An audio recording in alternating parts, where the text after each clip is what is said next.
Welcome in, folks. This is the AJA Sports Show.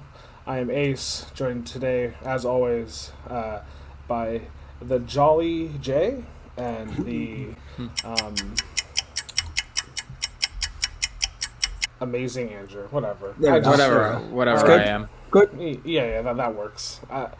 Obviously, you could tell I thought hard on that one because, lots of words came to mind, but right. I had to cross out a few bad ones along the way.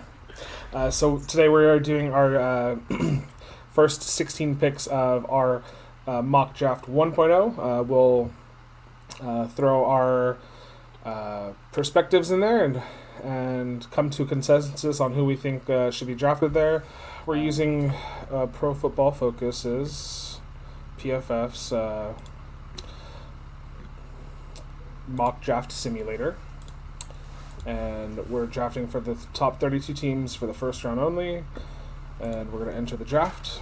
It allows us to make a trade to begin the draft if we want to, but I think we're all pretty sure that the Jacksonville Jaguars are not trading the pick, and so there we are. The Jaguars are on the clock. Any wild guesses here, guys? Any hot takes? I mean, are we any Trevor Lawrence cool facts that we have out there? He's pretty good. Yeah. Jacksonville's never had a franchise quarterback. Probably a good time to go get one. 6'6", 220, monstrous, great arm, great thrower, mobile, reads the field well. I mean, dude's a generational talent. There's only a few of them that come out, again, every generation. Peyton Manning, Andrew Luck. I mean, these were guys that you just knew were going to be, 10, 15-year starters in the league. Andrew Luck obviously went through some injuries that kind of shortened that, but 108 touchdowns, only 17 interceptions in his 3 years at Clemson. He's the only QB ever to record a PFF grade of 90 or above in his freshman, sophomore, and junior year of college. No-brainer number one for me. I don't think that's really anything too crazy. Andrew, what do you think? No, I don't see any sort of situation where the Jaguars don't select Trevor Lawrence. If they do, then Shad Khan should just sell his team to England like he's been planning on doing. But he's going to stay in Jacksonville, and they'll have like you said, a generational talent in Trevor Lawrence. Like you said, the guy just kind of jumps off the screen in terms of what he can do. Ball comes out of his hand super clean, can move, can do a little bit of everything, runs a read option really well.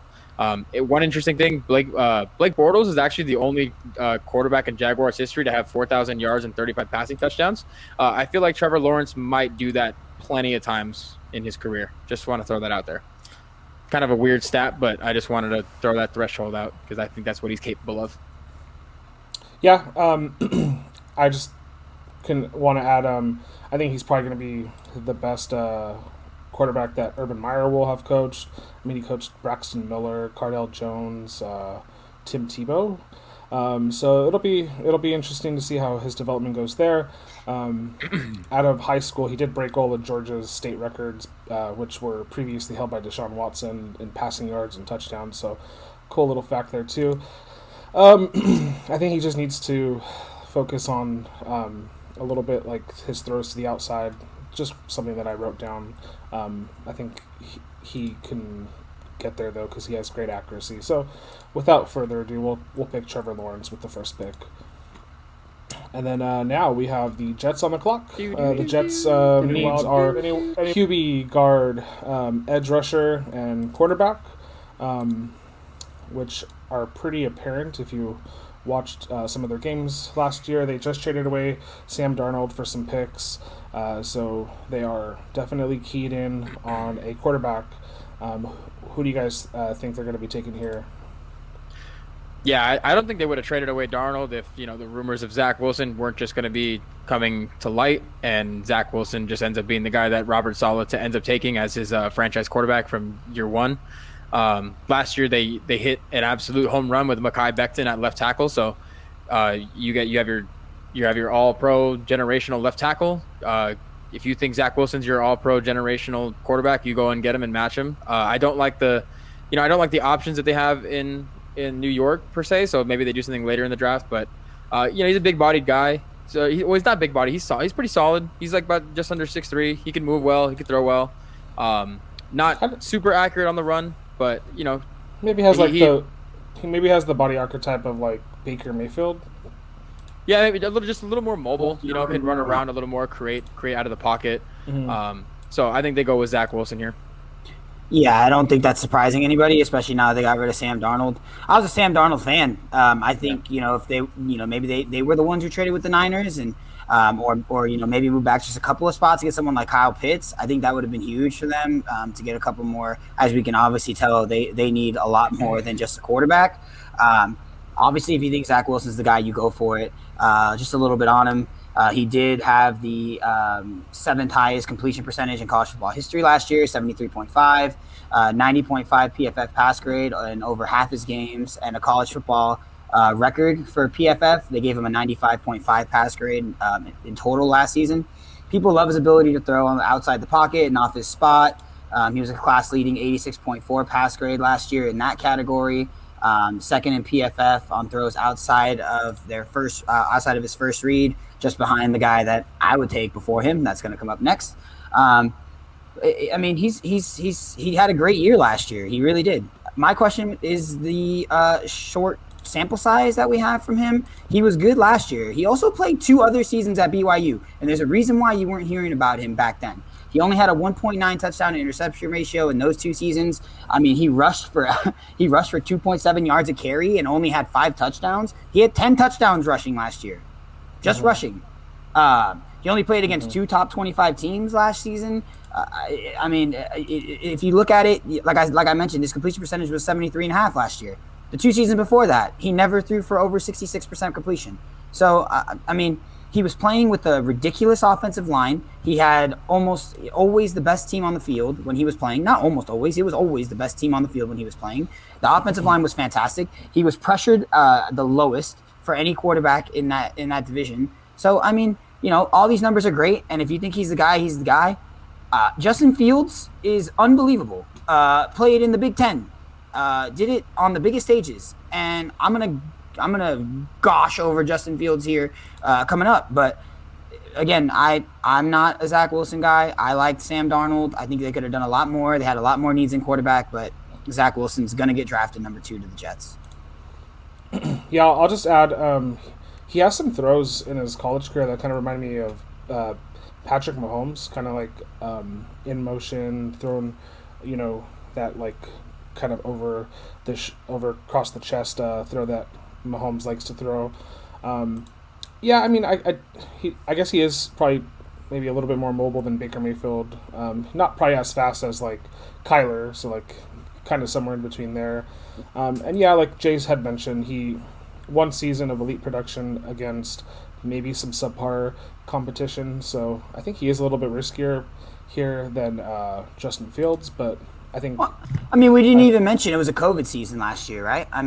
Yeah, true. Like there were just so many factors that played into him. And your draft stock's going to go up, right? Patrick Mahomes' draft stock shot through the moon, towards as the draft started coming up. And that's kind of what happened with Zach Wilson.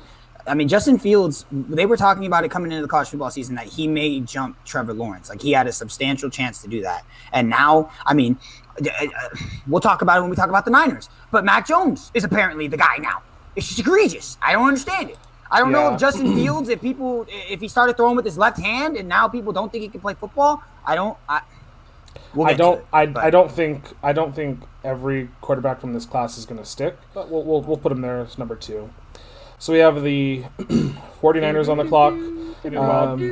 Huge need on offense, but they did have a lot of injuries last season, so their record. With notwithstanding, this isn't even their pick. This is Houston's pick.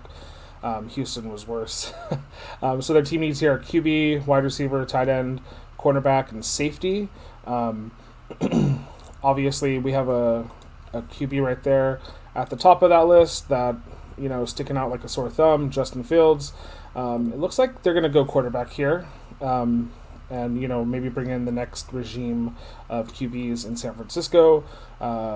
Why don't you go first, Jay? Who do you think's going here? Yeah, so you don't trade as much as you did if you're the Niners for Mac frickin' Jones. You would have got him where you were at. I genuinely don't believe he's going in the top 5. I know that's what the rumors are. I don't know if this is some smoke and mirrors baloney that they're doing over there in San Francisco, but Justin Fields is going to go number 3 to the San Francisco 49ers.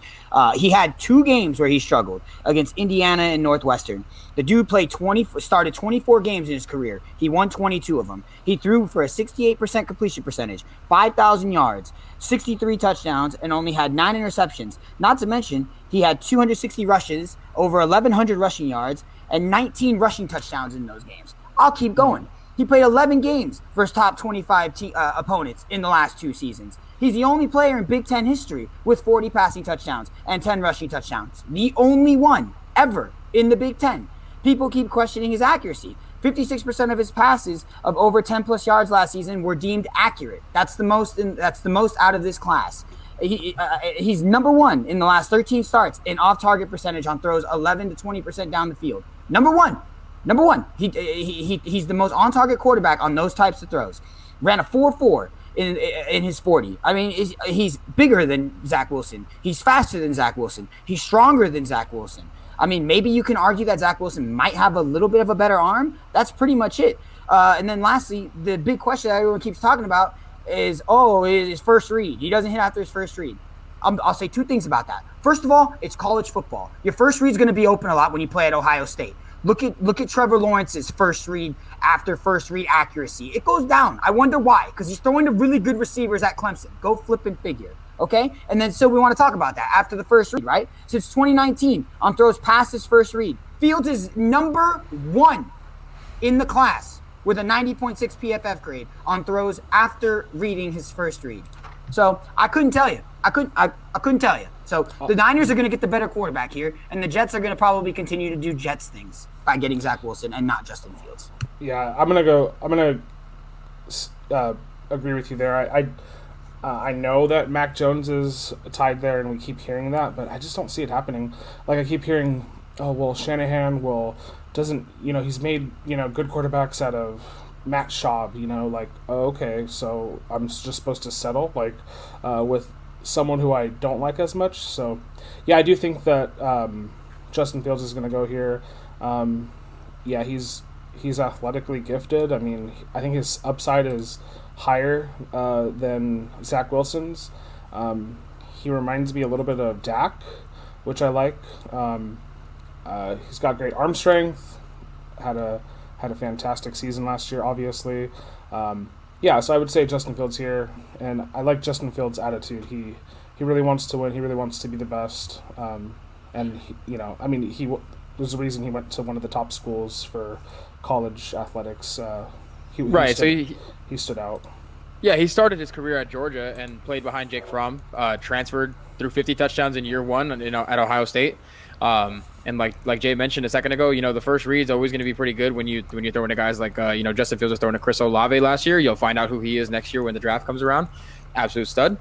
Since we're talking about studs, we'll keep talking about Justin Fields. I'll give my take. I'll be a little quick though. Where people are going to really harp on Justin Fields, and I think they're really getting on him, is they say he graded poorly against the blitz. There's a lot of great players in the Big Ten, a lot of great pass rushers in the Big Ten. There are a lot of good, and the Big Ten is kind of referred to as not a good conference. The Big 12 is not the good conference. I guess if you want to say not the good conference out of all the Power Sixes, the Big Ten has absolute studs defensively when it comes to cornerbacks, safeties, and also edge rushers. So you're playing premier talent, just like you would be in the SEC, and he faced it all, and he won against them all. He had a 75.6 passing grade against the blitz. Oh, wow. I mean, Mac Jones with the Alabama offensive line had a 78 grade. So what are we really doing? We're splitting hairs over a couple percentage points by a PFF grade. Justin Fields is one of the most talented quarterbacks. He's the second best quarterback in this draft by a long margin, in my opinion. So I think he should go here. I think it'd be an absolute travesty, and I think we'd be missing an opportunity to see Kyle Shanahan completely be able to run his offense exactly how he wants to if they go ahead and take Mac Jones. And I just have a hard time believing that John Lynch and Shanahan made this decision to get Mac Jones and to trade away those picks when they could have had him at 12. So I'm going to go Justin Fields. I think there's some smoke and mirrors here. I really don't believe Mac Jones is a pick here. It's if they go with him, then San Francisco gets whatever they deserve. It's the same thing, same situation with the Jets. The only thing it's the only thing I do want to say lastly, just because I'm talking a lot, right? Look at the league now. Who is a statue back there at quarterback that's dominating? No one. You're not going to use a top 3 pick on a quarterback that cannot move. Yeah. That's all I'm going to say. That's it.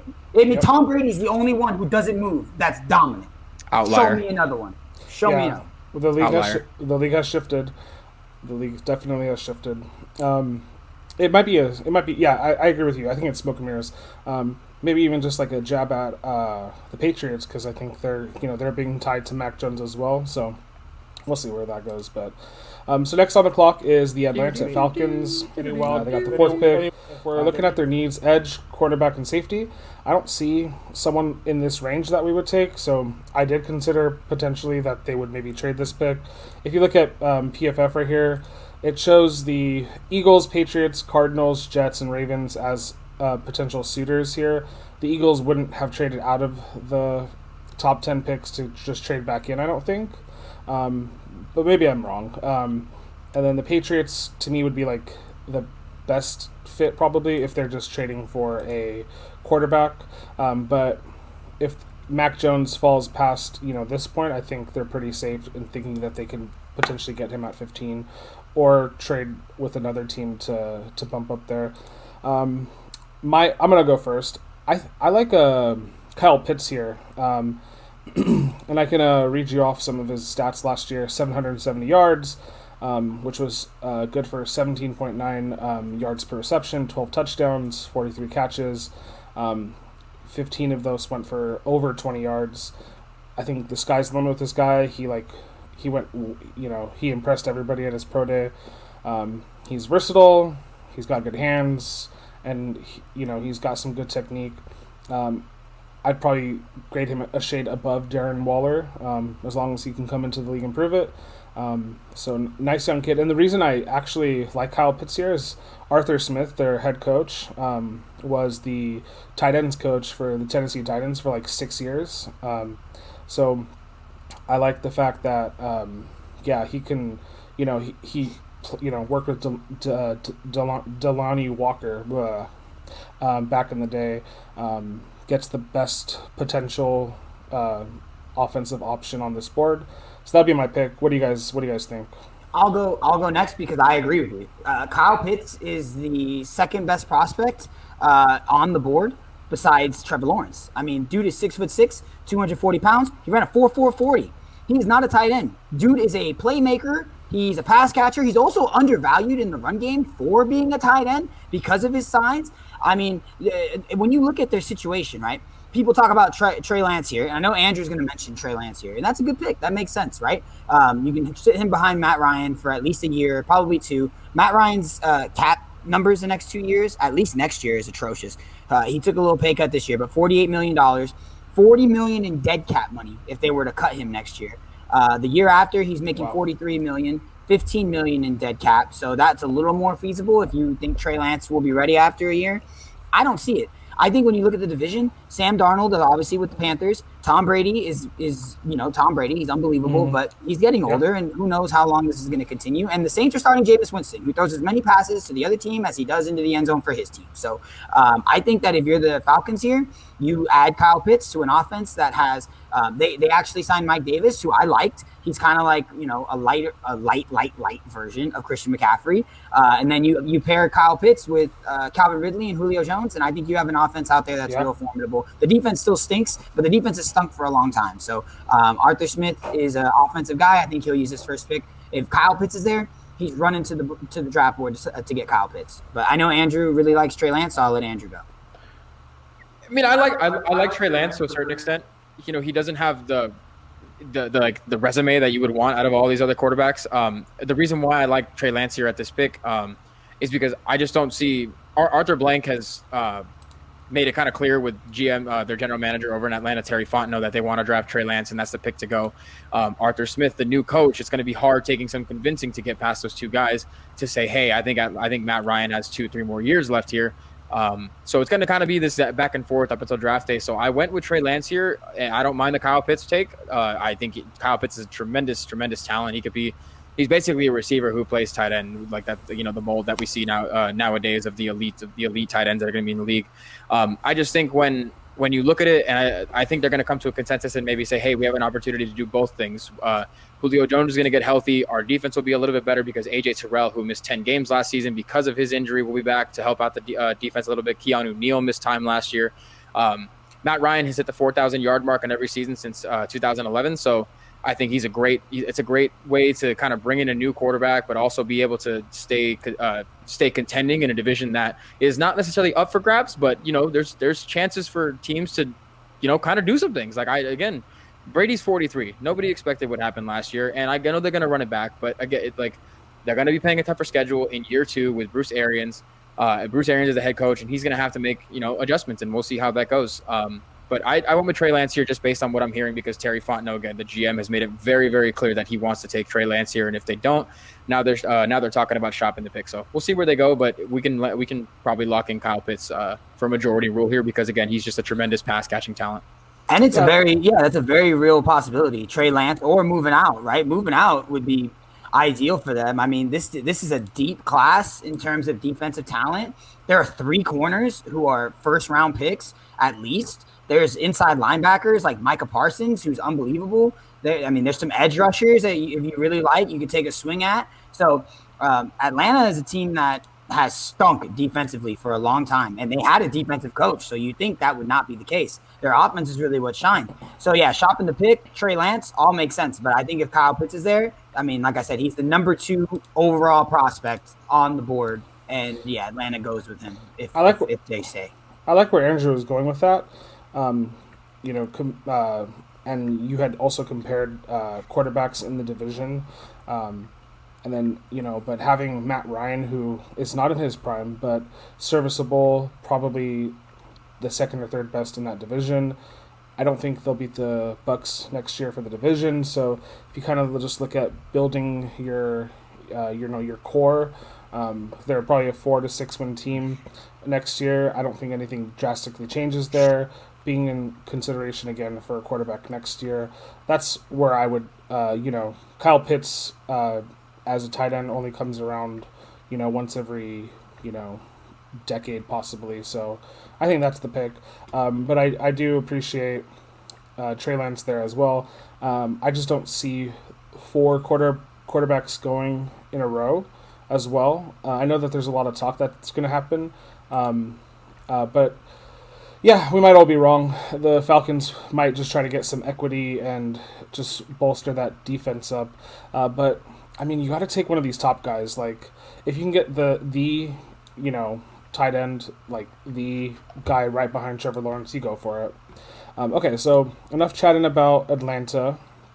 We got the Bengals on the clock next. They got pick number 5. Their needs are wide receiver, tackle, guard, and edge. Right off the bat, we see Penei Sewell, Jamar Chase, Jaylen Waddle, DeVonta Smith, and that's probably as low as they would go. Rashawn Slater's there too, but yeah, they're not touching him. A lot of controversy in Cincinnati over tackle versus wide receiver. What do you guys think, though? Yeah, I think they go and get Joe Burrow, the receiver that they had when he won the national title.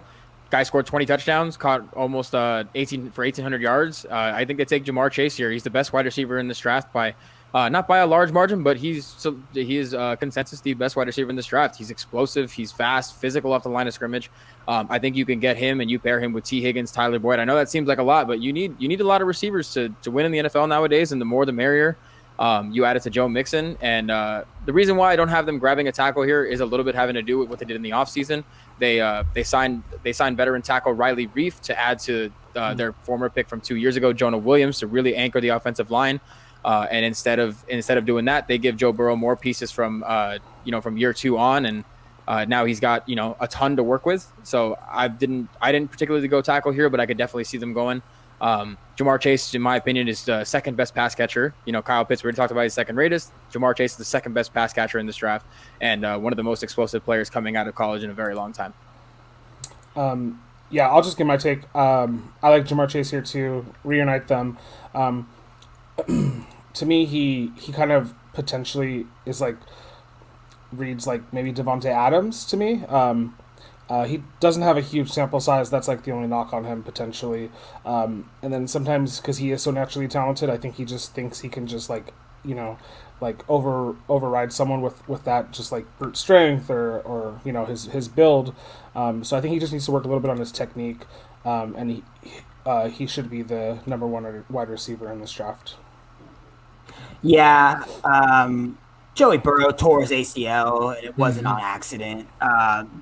I was really tempted to go Jamar Chase. I was also really tempted to go with Slater, who you guys mentioned, but I think the overall talent level and upside of Penei Sewell is who the Bengals go with here.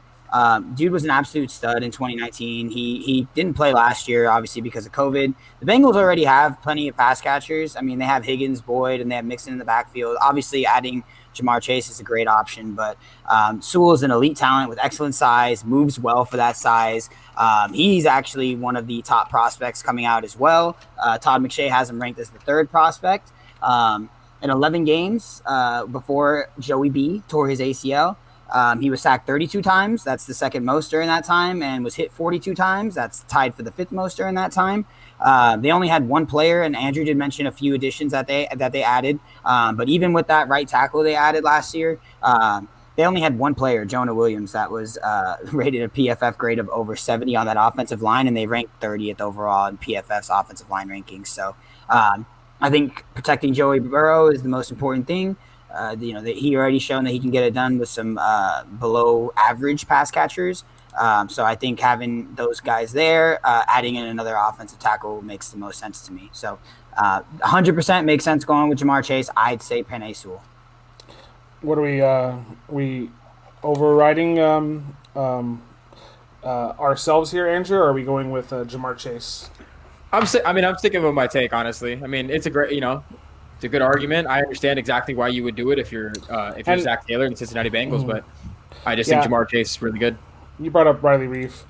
I'm going to say we're going to go with Jamar Chase here. And I think tackles, like Penei Sewell is going to be primo, like top of the draft board for sure, but there is some depth at the back of the first round and into the second. So let's democracy rules for this pick. Jamar Chase reunites with Joey Burrow.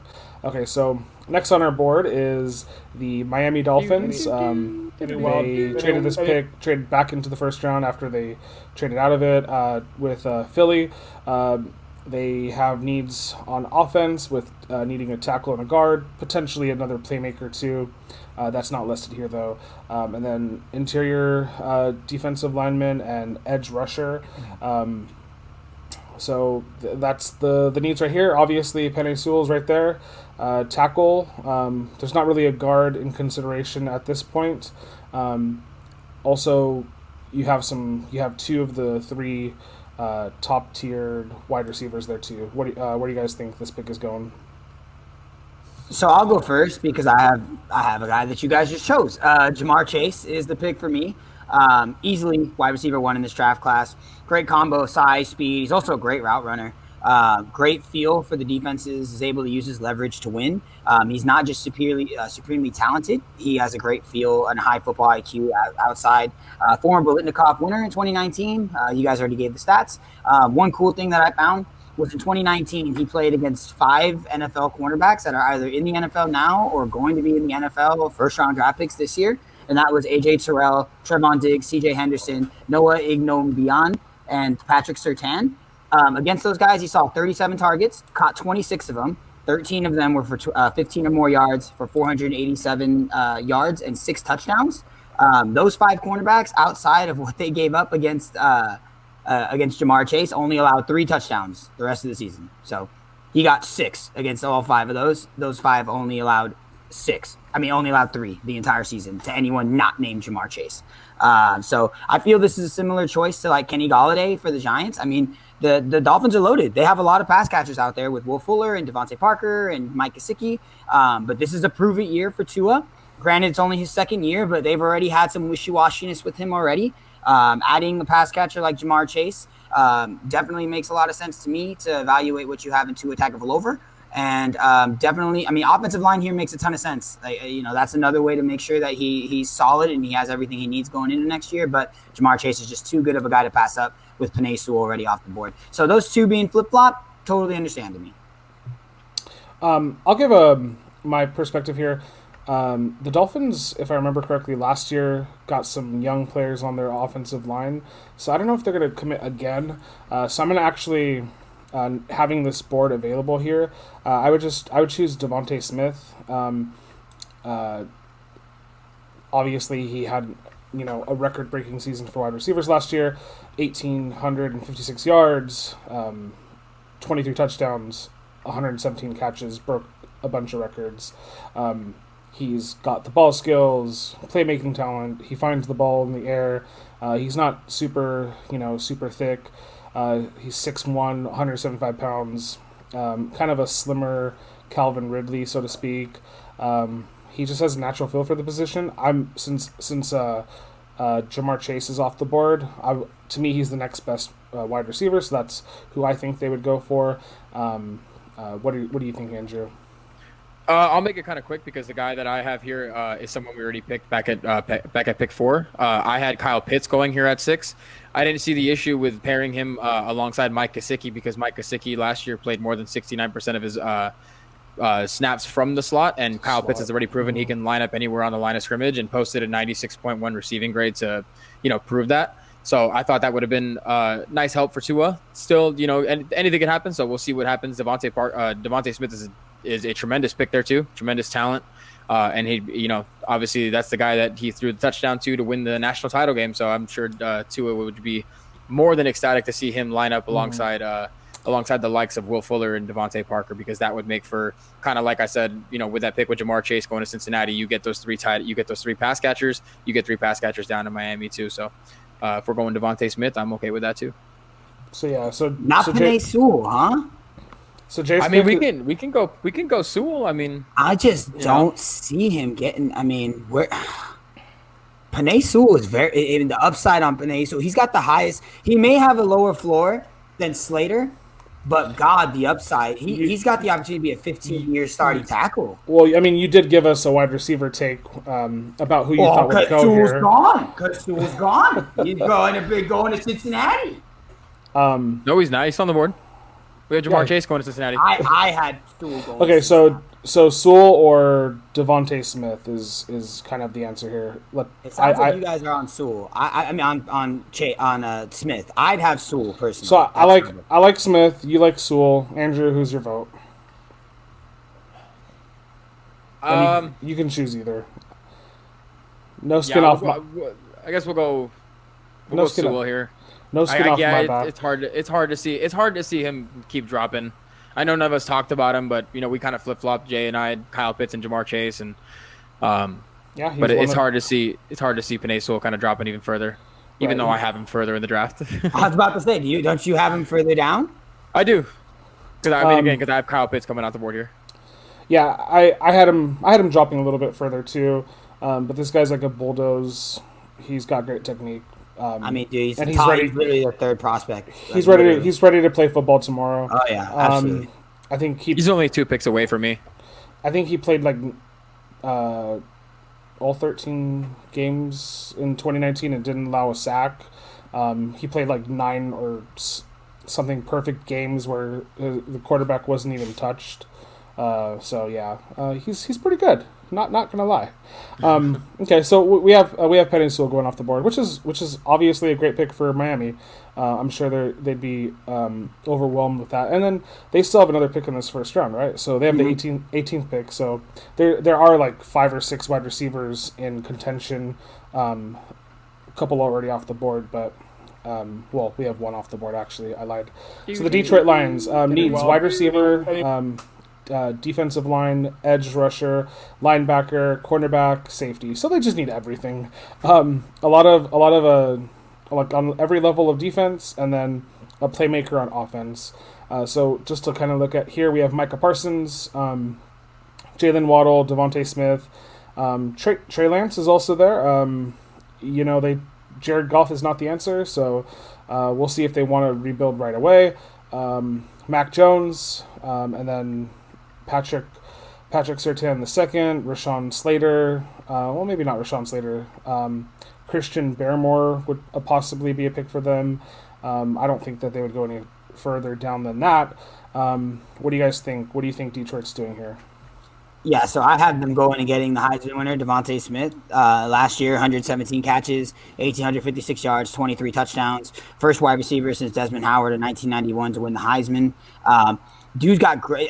The argument is the only downside you can talk about DeVonta Smith because he's got production, he's got the talent, he's got all the skill in the world. They're going to say, oh, he's too small. Well, he's 6 foot 170. That's not the biggest ever. He played in the SEC. He's not coming from like where BYU's coming from, where we're seeing below average talent. Dude plays in the SEC. Last time I checked, they're going to have about 15 guys going the first round out of that conference. So if he can handle the SEC, I think he'll be just fine. Dude was uber productive. 2019, Alabama had Henry Ruggs, Jaylen Waddle, Jerry Jeudy, and DeVonta Smith. And guess who led them in every freaking category receiving? It was DeVonta Smith. DeVonta Smith? Yeah, in a dome, I'll take DeVonta Smith. Yeah. I mean, it's pretty easy pick for me. They lost Kenny Golladay. They added Tyrell Williams. Their starting receiver is Tyrell Williams. Brashard Perriman. Those guys have some speed. They can stretch the field a little bit and maybe make some way for DeVonta Smith. Since I already had DeVonta Smith off the board, I would vote for him here. To me, he's the best wide receiver available. What do you think, Andrew? Yeah, I went with another wide receiver. His teammate, even though he was injured last year, I went with Jaylen Waddle. And a little bit, I went with Jaylen Waddle because he's an elite playmaker. Not to say that DeVonta Smith isn't, not to say that DeVonta Smith isn't amazing, but Jaylen Waddle just has speed that you can't really teach. Losing Golladay and Jones in the offseason leaves them completely thin at the wide receiver position. I think that Jaylen Waddle is a guy who is super tough. He's, like I said, he got game-changing speed. He can run. You can catch in the slot. You can line him up out wide in the backfield, special teams. You could use him kind of everywhere. And I'm not particularly too fond of Jared Goff. And I think that DeVonta Smith will really thrive with a more accurate quarterback. I just don't think DeVonta Smith would work into the plans here with Dan Campbell, like the new first-year head coach, needs somebody who's really going to be able to kind of create a little bit more. And I think Jaylen Waddle is kind of perfect for that system, not for the system necessarily, but for what I think Dan Campbell wants and needs. So I went with Jaylen Waddle, but DeVonta Smith here makes perfect sense just as much as Jaylen Waddle would. You can't really go wrong with either one. Again, because I don't really know what Dan Campbell's going to be bringing to the table here. He wants to bite your kneecap off. So that sounds good. Yeah. So maybe he chooses Micah Parsons for defense. So stupid. It's just so dumb. Which one? Just real quick. I know that we don't want to get into it. We're already a little long. Worst press conference to start a coaching career? Adam Gase or Homeboy? I'll give it to Adam Gase until Dan Campbell has a worse record than Adam Gase. Adam Gase was just a trash coach. So a bad press conference and then a bad, bad team, bad coach. Yeah. Andrew, what do you think? Who do you think was worse? Definitely Adam Gase, yeah. I mean, first of all, the Lions shouldn't even have fired Jim Caldwell. They shouldn't even be on coach number 3 since then, but whatever. It was Adam Gase, though. Okay, do you remember when Stephen A. Smith did he was on crack? That's exactly what happened with the Adam Gase thing, bro. I was like, this dude's on something, bro. We on turbo mode or something, you know what I'm saying? Jay, are we switching to Waddle over Smith, or are we sticking with Smith here? No. We're taking DeVonta Smith. Yeah. You guys can take DeVonta Smith. You're good. Perfect. Okay, so leads us to the 8th pick. It's the Carolina Panthers are on the clock. Team needs are QB, wide receiver, tight end, and cornerback. So some playmakers on offense, some playmakers in their secondary. What do you guys think the Panthers are going to do here? So the trade for. Obviously they might not need a quarterback now that they have Sam Darnold. But go ahead, sorry. No, so people are talking about it. They're saying that they might still go quarterback here. Trey Lance is available. I don't particularly like that move. I think Sam Darnold. I'm in the firm believing camp that Sam Darnold is not a bad NFL quarterback. I don't know how good he can be, but I think he is better than grabbing a rookie here, especially given the fact that you have DJ Moore, Robbie Anderson, and C-Mac to go in this offense. They re-signed their already left tackle Taylor Moton. So in my opinion, grabbing Penei Sewell would have been my choice here. I had them. This is where I had him going, so 2 spots below where we initially had Penei Sewell go. You mentioned earlier how good he's been in pass protection. He had 0 sacks allowed on 472 pass blocking snaps in 2019. The guy, no matter where he goes, is most likely going to be a perennial Pro Bowler and a potential All-Pro for the next decade to 15 years. So that was my pick here. We could probably go somewhere else. Maybe Rashawn Slater is still on the board. That was another pick that was projected to go here, or maybe Jay or Ace. You guys might be talking about him here. But either one of these guys, I mean, just absolute studs of tackles and perennial Pro Bowlers and All Pros coming at you for years to come. So last year they drafted older picks were defensive picks. So I think this year they have to balance that out. I think they go with the top wide receiver option on this board, Jaylen Waddle. It makes the most sense to me. We can get into his stats unless you think otherwise, Jay. What do you think, Jay? Oh, no, yeah. They're taking Rashawn Slater, the offensive tackle, yeah. So if you want to get into Jaylen Waddle a little bit, then I'll get into Rashawn Slater. So let's just zero in on Rashawn Slater then. Because Andrew mentioned probably Rashawn Slater here too. I don't think that's a bad pick at all. He had a fantastic pro day as well, so he's kind of like like the flavor of the week. So we looking at Rashawn Slater then, yeah. Yeah, so he started 37 games at both the tackle spots, so swing tackle. He'll slide right in, and he'll be the starting left tackle. They'll move Moton over to right tackle. This is what I believe, obviously. In 2019, he played left tackle the entire time, didn't allow a single snap. In 355 pass snaps during that time, he only allowed 5 QB pressures. Had a great outing versus Chase Young, looked absolutely phenomenal. The only reason I don't see them going for another wide receiver is because I think they already have enough playmakers. They were willing to let go of Curtis Samuel. I think that's something they can address later on in the draft. They still have Christian McCaffrey, DJ Moore, and then handpicked by Mr. Matt Rule, Robbie Anderson. It'll give Carolina a good look at what they have in Sam Darnold. There's already talk about them exercising his 5th-year option for 2022. So if you do that, you better have someone to protect him. Carolina was the 26th ranked offensive line from PFF last year. So I think Rashawn Slater, pretty much a no-brainer. They'll be doing that right away. Now, the thing about him and Sewell is I kind of mentioned this to Andrew before we got on. He's got a higher floor than Sewell, but Sewell's ceiling is through the roof compared to Rashawn Slater. So I think they are both going to be great, but that ceiling that you get from Penei Sewell is just not as much there. Slater's more of a seasoned vet. He's been around the block a little bit more. Still very good, going to do great things in the league, but that's why I would have, obviously Sewell being drafted by the Bengals first before Slater. So. What do you think, Andrew? Yeah, I'm on board with excuse me 1 second. Yeah, I'm on board here with Rashawn Slater. I have him going next to Denver, but I mean, Penei Sewell's already gone in our draft right now. So if we go Rashawn Slater here, that's pretty good. I don't mind the Jaylen Waddle move. I just think they're going to address a need first. I mean, adding Jaylen Waddle to DJ Moore, Robbie Anderson. Again, you want 3 pass catchers, you want 3 playmakers. I mean, sure, you can't really, it's not going to be too much of a good thing with all those guys catching balls for you. But I think Rashawn Slater's a good pick here. I think he has high upside. I think he can play multiple positions on the line. I think he might not have like as much length as I think maybe, which is what knocked him a little bit too from Penei Sewell. It would be interesting to see them take a tackle here, but I don't think it's out of the realm of possibility. They just beefed up their quarterback, so get the second best guy here to defend him. Let's just pick Rashawn Slater. Okay, so the Broncos are on the board. Broncos team needs are quarterback, tackle, linebacker. So we have Trey Lance on the board. We have Mac Jones on the board. Tackle wise, it's a little bit of a drop to our next guy, to Christian Darrisaw from Virginia Tech. And then linebacker, we still have Micah Parsons, who I think is just falling because he. I don't know, other people are just wowing us a little bit more right now, but Micah Parsons is a super underrated linebacker that's getting passed up here.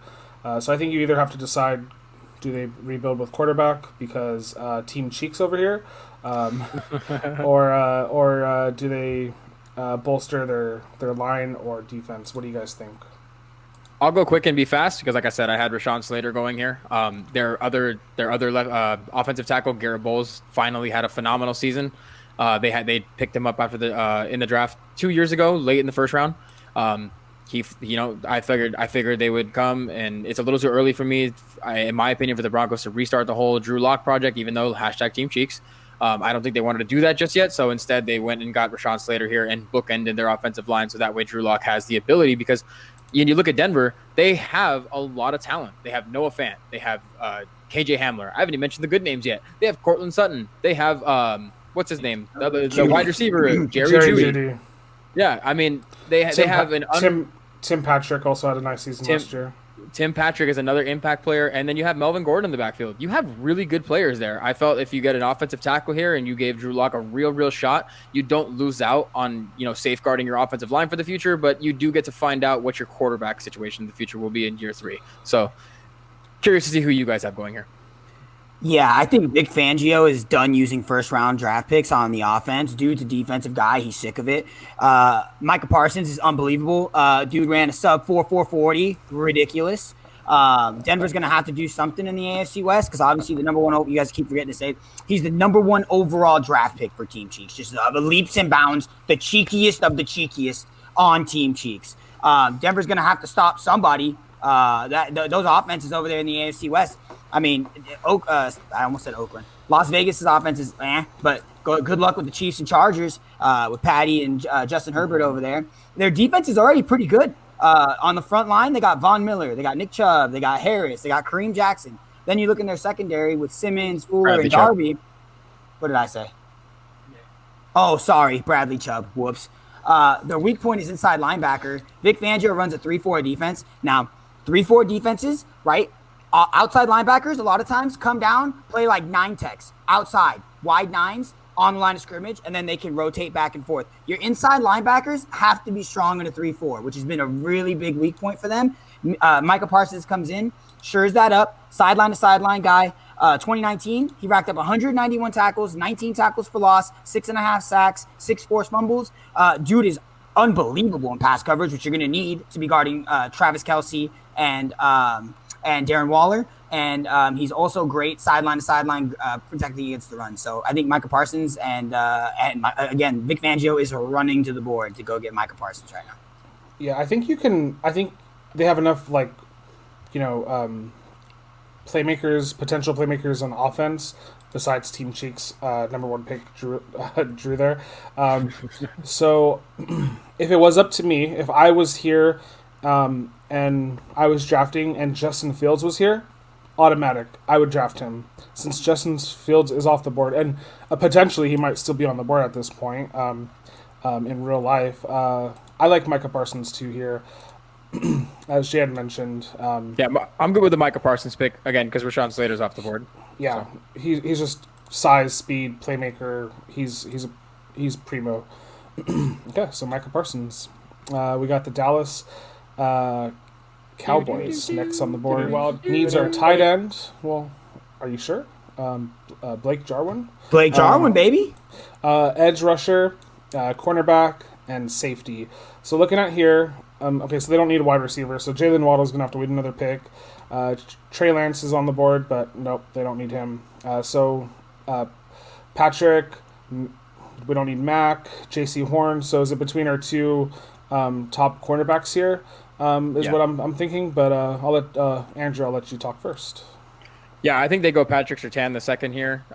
This guy is just an absolute stud. Absolutely, he's the best pure corner in the draft.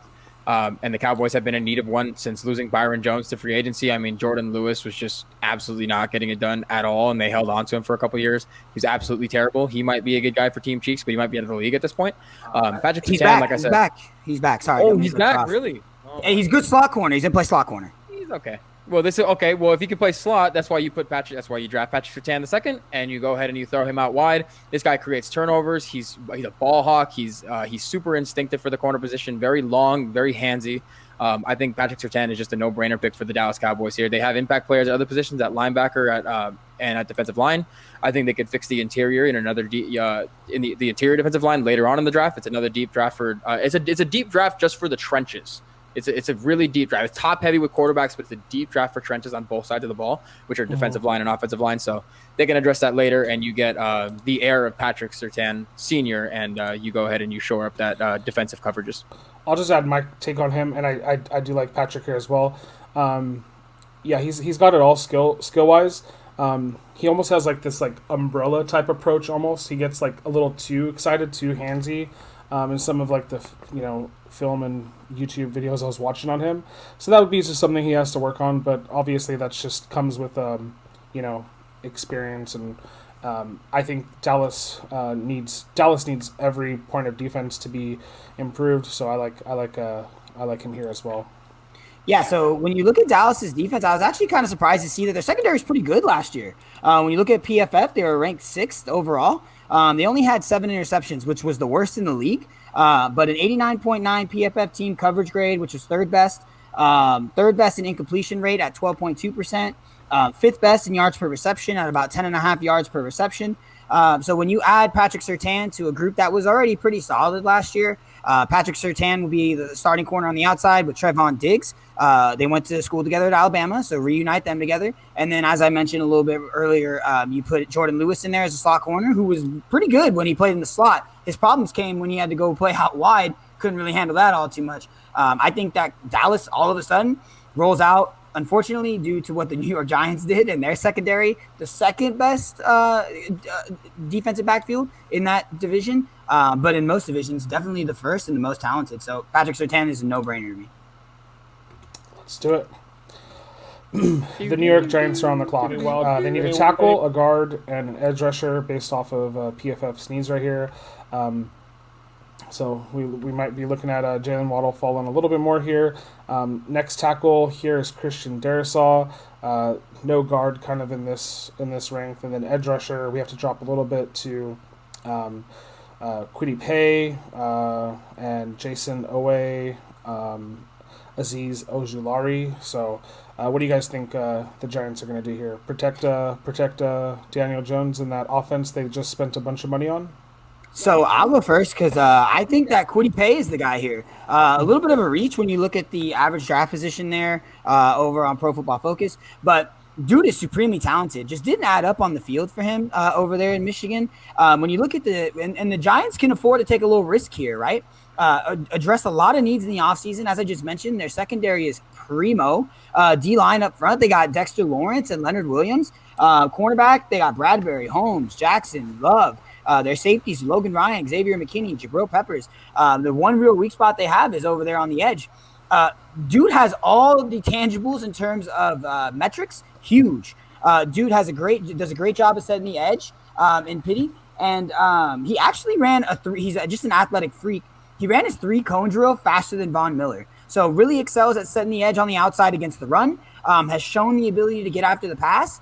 Raw talent, absolute raw talent, but someone who I think Joe Douglas would like for his defense over there. And I think it's worth taking a shot right there at number 11. He's a guy that has supreme upside, and I think he's the pick right there for number 11 for the New York Giants. That addresses a need because besides offensive line, they're pretty set around a lot of other facets around the field. So. Yeah, so I'm actually going with the same position grouping, just a different player. I actually have them taking Jaelan Phillips from Miami. He's also another edge rusher. He's going to be a little bit down on the draft boards here because of some medical issues that he had dating back to his days in UCLA. He was actually, forced to medically retire for a little portion of his early college career because he was dealing with concussions.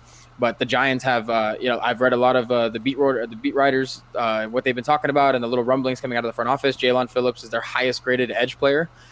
It's kind of going to be hard to pass up a guy like Kwity Paye because of the impressive numbers that he's put up, but the Giants have been on him, and they really, really want him. This is their number one player coming off the edge, their highest graded edge player in the draft.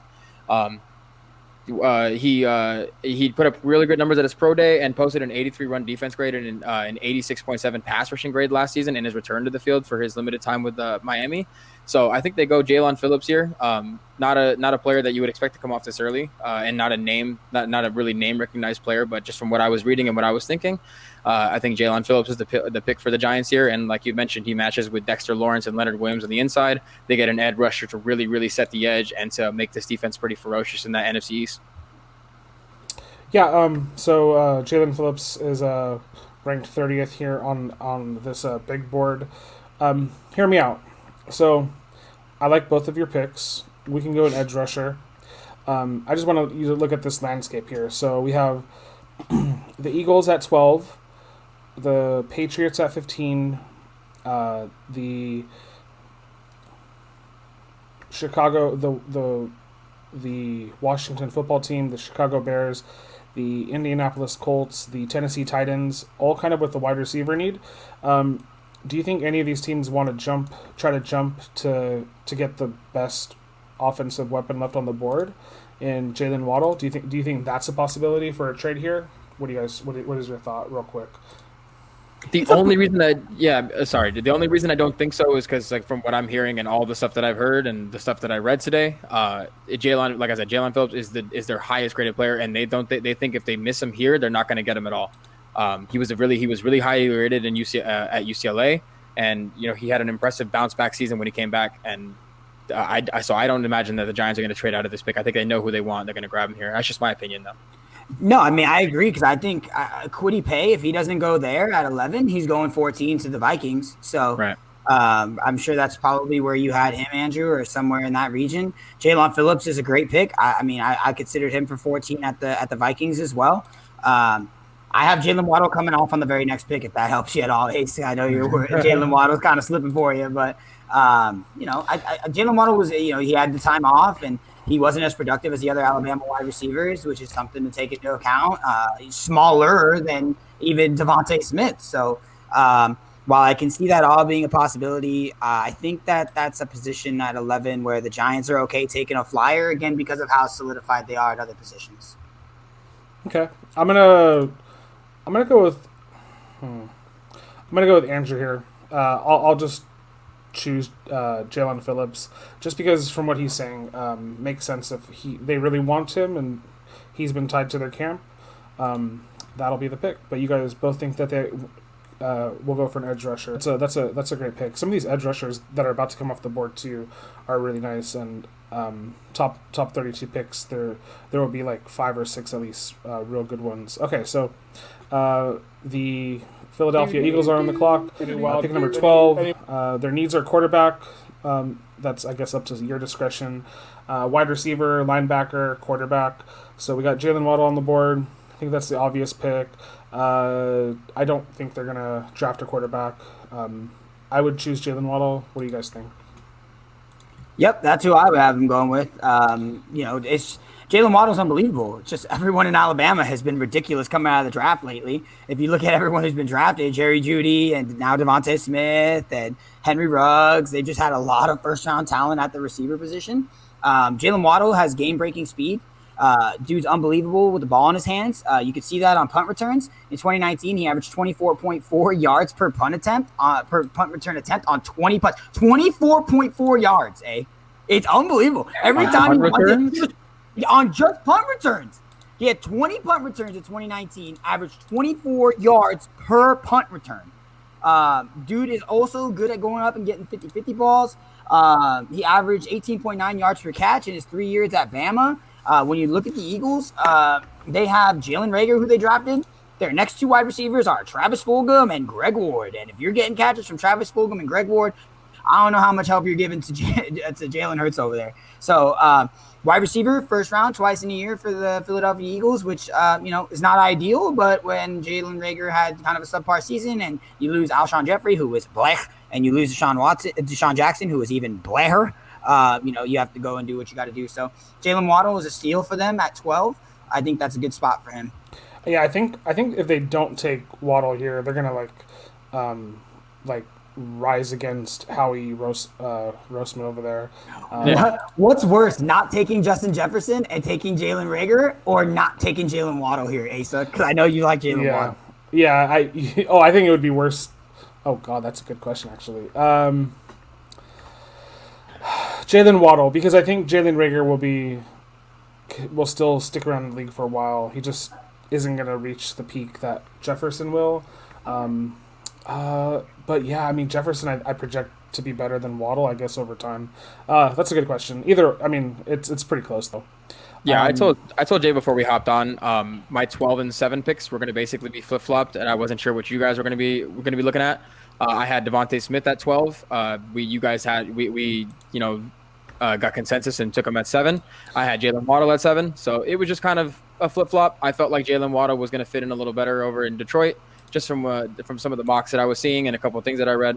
I had DeVonta Smith here. Basically, I thought he was kind of the perfect foil to Jalen Reagor. Jalen Rager's a guy who could take a top off the defense and really use his speed and run after the catch ability. And DeVonta Smith is just a traditional, win off the line of scrimmage and just polished route runner that I thought would have been, like I said, a perfect match, a perfect pairing between the two. So that's why I went with DeVonta Smith here. But I'm more than happy getting Jalen. I'm more than happy, and I'm sure the Philadelphia Eagles are more than happy getting Jaylen Waddle here.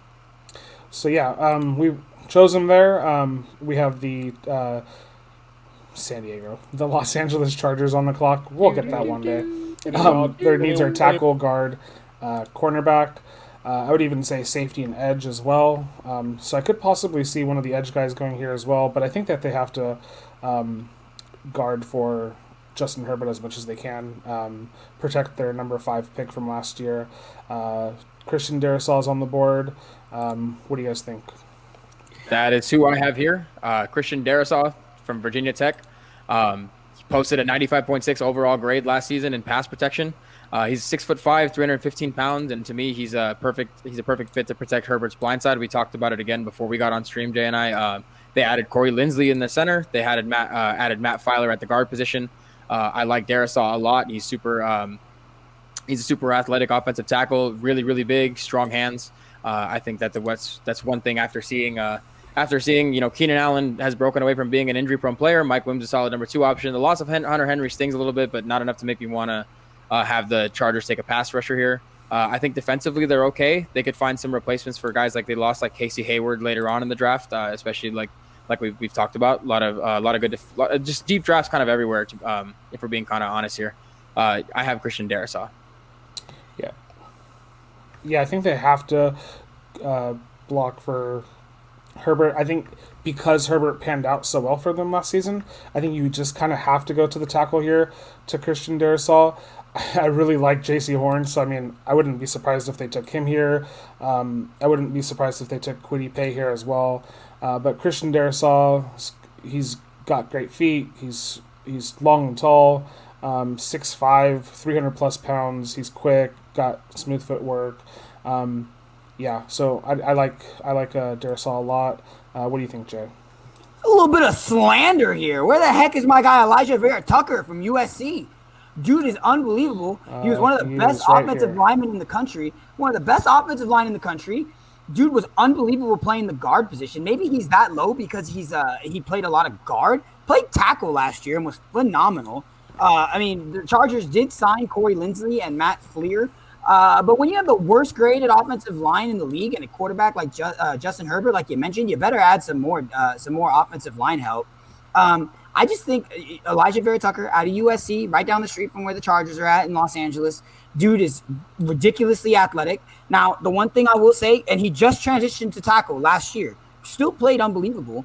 Now, the problem that came into him playing tackle was he would kind of lunge a little bit. He was somebody who doesn't have the longest length, which is why he's more of a guard coming in, but definitely capable of playing the tackle as long as he can get that, little itch off of him to try to lean at defenders, especially speed defenders. But I think he's a great guy to come in, play guard at first. He can even move to tackle if you absolutely need him. If you can't find anybody else, put him at the left tackle and he can succeed there for Justin Herbert. 35 is kind of ridiculous to me, man. I mean, he's being projected as a top 15, top 20 pick for a lot of these big sites. So the only reason I would not pick him here is because, like you said, he just transitioned to left tackle, right? So I would choose Darrisaw here just because I think he's a more natural fit, and they have to protect Herbert on the left side right there. So we got a lot of questions about Christian Darrisaw, right? Like I have him going next, so it's not like it's this big drop off from Alijah Vera-Tucker going next. Dude, I mean, Christian Darrisaw, if you put on the tape of him, there are times where he doesn't even care. I don't even know if he wants to be on the field. Now, that's something that's going to change up with the change. Once you get to the NFL, you start getting paid, making some money, big difference. But I think that Alijah Vera-Tucker is kind of like in that Penei Sewell, Slater type of thing, where I think Alijah Vera-Tucker has a lower ceiling but a higher floor than Christian Darrisaw does, because Christian Darrisaw is obviously more raw talently gifted. But when you're the Chargers and your offensive line is so bad, you go out and you get 2 veterans, bring in a guy like Alijah Vera-Tucker, who is somebody who's been around, seen a lot of snaps, and he plays a ton of position. Offensive versatility, especially along the offensive line, we saw it with the Chiefs last year because we're huge Chiefs fans. You need to be able to play multiple positions along the offensive line nowadays. So I had Alijah Vera-Tucker. Don't mind the swap. Andrew sounds like he has the swap. Christian Darrisaw is good as well, but a little blasphemous they have him 35th right there on Pro Football Focus. Get together. I mean, in my opinion, I'm gonna be honest with you. I think Alijah Vera-Tucker here at the next Viking spot. I think he's really going mostly because of like a lot of people kind of need an offensive lineman, and again, it's a deep draft, and he's really. I'm not gonna like disagree with you that he's really talented, but I think where Alijah Vera-Tucker really excels at is his run blocking, and that's why I had him projected to go to Minnesota, because I think what the Los Angeles Chargers do best is their passing game. What Minnesota Vikings do best is their running game to set up their passing game. So that's why I had the swap here. Again, I like Darrisaw because of the big frame and because of his strong ability to punch defenders and win at the line of the scrimmage. That's all. Okay. That totally makes sense to me. But you had Alijah Vera-Tucker just play not even a full season because of COVID at the left tackle and played very well. And you already know he's if we were just ranking guards, he's the best interior offensive lineman in the draft. Interior offensive lineman, right? On the inside. The best one in the draft. So I can totally understand why the Vikings would need him there. But if you're the Chargers, you need a guard too already. And he gives you the plus side of playing tackle. So that's why I had him going to the Chargers. I don't mind the switch between the two. I just find it egregious that PFF had him ranked 35th. That just doesn't make a whole lot of sense to me. Yeah, so no, you're not wrong there. So we have the Vikings on the clock here. Tackle, guard, edge rusher, and safety are their top needs. Mike Zimmer, I think on Christmas Day last year, said this is a bad defense, one of the worst I've ever had. They also do need some help to shore up that offensive line. So we're looking at potential choices here. We got a safety, we got edge rushers, tackles. I just narrowed it down to their needs here. But yeah, we can go Alijah Vera-Tucker if you guys are all in on Tucker here. Yeah, and I like him again because from what I heard and from what all the scouts are saying, again, he played left tackle, but where he really shines is in the run blocking. He's a tremendous run blocker. Where he struggled is at the left tackle position was because he's shorter, so he gets, he has a tendency to get not blown back into the pocket, but he bends into the pocket, and with a taller quarterback like Justin Herbert, that's why I went with the previous one, Christian Darrisaw, because he's a taller framed offensive lineman who's a more natural player at the offensive tackle. But I think either one of them, again, they're tremendous talents. They're going to be really good offensive line for the team that they go to. I just thought the fits made a little bit more sense with Alijah Vera-Tucker going here for the Minnesota Vikings, who like to ground and pound a little bit, run the ball with Dalvin Cook to set up their play action and to really. Do we think Vera-Tucker, they can get Vera-Tucker like a couple picks later? Do we think like they would potentially like trade down a little bit here because Vera-Tucker is a little bit further on the board, and potentially there is we still have Tevin Jenkins, Dylan Radons here as other tackles, Walker Little as well. So do you see some strategy maybe where like, because we can pull off a trade here, but right now like PFF has the Chicago Bears and the Pittsburgh Steelers as two choices. I think they could drop down to this 20th pick, get Alijah Vera-Tucker, and then get some more trade equity. Do you guys want to consider a trade at all, or do you guys really want to pick Vera-Tucker? I literally had in my notes that Christian Darrisaw goes to the Vikings because and they were upset that they missed out on Alijah Vera-Tucker going one pick before them. PFF, they great site. They do great stuff. That's wrong. He is not the 35th ranked draft pick. He's better than every offensive lineman you just mentioned. There are teams that are right there. The Raiders. If Alijah Vera-Tucker is not chosen by the Vikings, he's going to the Raiders. Their offensive line is in shambles. They need a rejuvenation on the offensive line. And we already know that John Gruden wants to run the football. And throwing Alijah Vera-Tucker in there, he'll be the starting guard for the Las Vegas Raiders for the next 10 years. Alijah Vera-Tucker is going there. The only other thing I can possibly see is I had the edge rusher. God, I'm blanking on his name. The one from Michigan that I just picked. Kwity Paye. Kwity Paye. Yeah, he's the only guy, and Andrew had him going. He had Jaelan, the dude from Miami. So no, it's gonna be Vera-Tucker here, and it's on. I think he goes even before you get to Las Vegas. If the Minnesota Vikings don't take him here, I think he goes to New England at 15. I think he literally goes to the next spot. I think, again, from what I read today, to New England. I think this is a player that, like, they don't. I think the Patriots, the pick that I have coming up, I think they can get him even into the next round, but I think they're going to take him here because you don't think so? You think I have Mac Jones as the next pick. I mean, there's not a lot of quarterbacks. There's not a lot of teams that need quarterbacks as you get to the end of the draft here, but I don't think I have Mac Jones going too because I don't think that Bill Belichick is okay with not getting the guy. If that's the guy, that's the guy. Let's do you guys want to share a little bit on Mac Jones before we choose him?